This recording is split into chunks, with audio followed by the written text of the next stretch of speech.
ನಿಧಿ ಇದೆ, ಸಾಗರ ಇದೆ.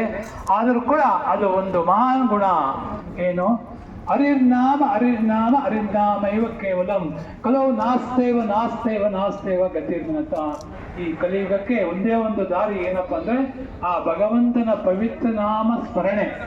ಇದು ಯುಗ ಧರ್ಮ. ಒಂದೊಂದು ಯುಗದಲ್ಲಿ ಒಂದೊಂದು ಧರ್ಮ ಇತ್ತು. ಸತ್ಯಯುಗದಲ್ಲಿ ಕೃತೇಯ ತ್ಯಾಯತೋ ವಿಷ್ಣು ತ್ರೇತಾಯಾಂ ಭಜತೆ ಮುಖೈ ದ್ವಾಪರಿ ಪರಿಚಾಯಂ ಕಲೋತದ್ ಹರಿ ಸಂಕೀರ್ತನ.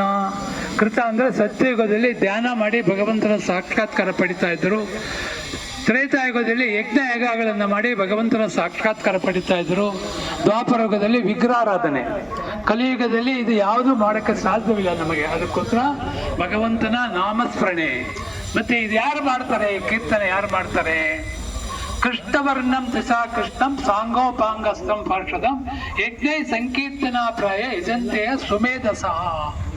ಮೇಧಸ ಅಂದ್ರೆ ಬುದ್ಧಿವಂತರು, ಸುಮೇಧಸ ಅತಿ ಬುದ್ಧಿವಂತರು ಮಾತ್ರ ಈ ಸಂಕೀರ್ತನೆ ಮಾಡ್ತಾರೆ, ಸಂಕೀರ್ತನೆ ಪಾಲ್ಗೊಳ್ತಾರೆ ಅಂತ ಹೇಳ್ಬಿಟ್ಟು ಭಾಗವತಂನಲ್ಲಿ ಹೇಳಲಾಗಿದೆ.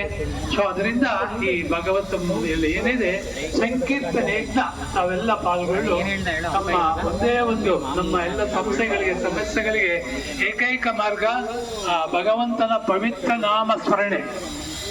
ಇದರಿಂದ ಏನಪ್ಪ ಪ್ರಯೋಜನ ಮಾಡೋದರಿಂದ ಅಂತ ಒಂದು ಸಮಸ್ಯೆ ಬಂದಾಗ ಅದಕ್ಕೆ ಉತ್ತರ ಒಂದ್ಸಲಿ ರತ್ನಾಕರ ಅಂತ ಒಬ್ರು ಇರ್ತಾರೆ. ಅವರು ದರೋಡೆಕಾರ ಅಂದ್ರೆ ಹಗಲಿನಲ್ಲೇ ಕಳ್ತನ ಮಾಡೋದು. ಸರಿ, ನಾರದರು ಹೋಗಿ ಕೇಳ್ತಾರೆ, ಏನಪ್ಪಾ ನೀನು ಕಳ್ತನ ಮಾಡ್ತಾ ಇದ್ದ, ನಿನಗೆ ಪಾಪ ಬರುತ್ತೆ ಅಂತ ಹೇಳಿದ್ರೆ, ಏನ್ ಮಾಡೋದು, ನನ್ಗೆ ಸಂಸಾರ ಇದೆ, ಮಕ್ಕಳಿದ್ದಾರೆ, ಅವ್ರನ್ನೆಲ್ಲ ನಾನು ನೋಡ್ಕೋಬೇಕು, ಅದಕ್ಕೆ ಈ ತರ ಮಾಡ್ತಾ ಇದ್ದೀನಿ ಅಂತ. ಸರಿ, ನೀನು ಒಂದು ಕೆಲಸ ಮಾಡು, ನಾನು ಒಂದು ಮಂತ್ರ ಹೇಳ್ಕೊಳ್ತೀನಿ, ನೀನು ಮಂತ್ರ ಹೇಳು ಅಂತ. ಏನಂದ್ರೆ ರಾಮ ರಾಮ ರಾಮ ಅಂತ ಹೇಳಿದ್ರೆ ಅವ್ರ ರತ್ನಾಕರಿಗೆ ಅದು ಹೇಳಕ್ ಆಗೋದಿಲ್ಲ. ಯಾಕಂದ್ರೆ ಅಷ್ಟೊಂದು ಪಾಪ ಕಾರ್ಯಗಳಲ್ಲಿ ಅವರು ಇರ್ತಾರೆ. ಸೊ ಅದರಿಂದ ಅವ್ರು ಏನ್ ಮಾಡ್ತಾರೆ, ಹೋಗ್ಲಿ ಅಂತ ಹೇಳ್ಬಿಟ್ಟು ನಾರದರು ಅಂದ್ರೆ ಯಾರು ನಾರಾಯಣನ ಕೊಡ್ತಾರೆ, ದ ಅಂದ್ರೆ ಕೊಡೋದು, ನಾರ ಅಂದ್ರೆ ನಾರಾಯಣ, ಅವರು ಬಿಡೋದಿಲ್ಲ, ಯಾರಿಗೂ ಬಿಡೋದಿಲ್ಲ. ಅವ್ರು ಬಂದ್ರೆ ಅವ್ರು ಉದ್ಧಾರ ಮಾಡ್ತಾರೆ. ಅದಕ್ಕೆ ಆ ರತ್ನಾಕರ್ಗೆ ಹೇಳ್ತಾರೆ, ನೀನು ಒಂದು ಕೆಲಸ ಮಾಡಪ್ಪ, ಮರ ಮರ ಮರ ಅಂತೇಳಿ, ಮರ ಅಂದ್ರೆ ಮರಣ ಅಂತ ಅದು ಏನಂದ್ರೆ ಏನ್ ಹೇಳ್ತಾನೆ, ಮರ ಮರ ಮರ ಅಂತ 2 ಸಲ ಹೇಳ್ತಾನೆ. 3 ಸಲ ಆಗೋ 3ನೇ ಸಲಿಗೆ ಏನಾಗುತ್ತೆ, ರಾಮ ರಾಮ ರಾಮ ರಾಮ ಅಂತ ಆಗುತ್ತೆ. ಆ ಥರ ಅವರು ರಾಮ ರಾಮ ರಾಮ ಅಂತ ಹೇಳ್ಬಿಟ್ಟು ಅವರು ಏನಾಗ್ತಾರೆ, ಒಂದು ಹುತ್ತಾಗ್ಬಿಡ್ತಾರೆ. ಅದಾಗ್ಬಿಟ್ಟು ಅವರು ಈ ರಾಮಚಂದ್ರನ ಜೀವನ ಚರಿತ್ರೆಯನ್ನ ಬರೀತಾರೆ ಅವರು. ಯಾರು? ಅದಕ್ಕೆ ವಾಲ್ಮೀಕಿ ರಾಮಾಯಣ ಅಂತ ಹೇಳೋದು. ಸೊ ಅದರಿಂದ ನಾವು ಕೂಡ ನಮ್ಮ ಕಲ್ಮಶ ಏನಿದೆ ಕಲಿಯುಗದಲ್ಲಿ, ಕಾಮ ಕ್ರೋಧ ಮದ ಮೋಹ ಮತ್ರ ಈ ಥರ 68 ವರ್ಗಗಳಿದೆ.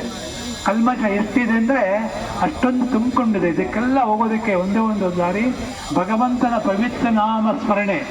ಹರೇ ಕೃಷ್ಣ ಹರೇ ಕೃಷ್ಣ ಕೃಷ್ಣ ಕೃಷ್ಣ ಹರೇ ಹರೇ ಹರೇ ರಾಮ ಹರೇ ರಾಮ ರಾಮ ರಾಮ ಹರೇ ಹರೇ. ಇದು ಕಲಿಸಂತನ ಉಪನಿಷತ್ತಲ್ಲಿ ಹೇಳಲಾಗಿದೆ.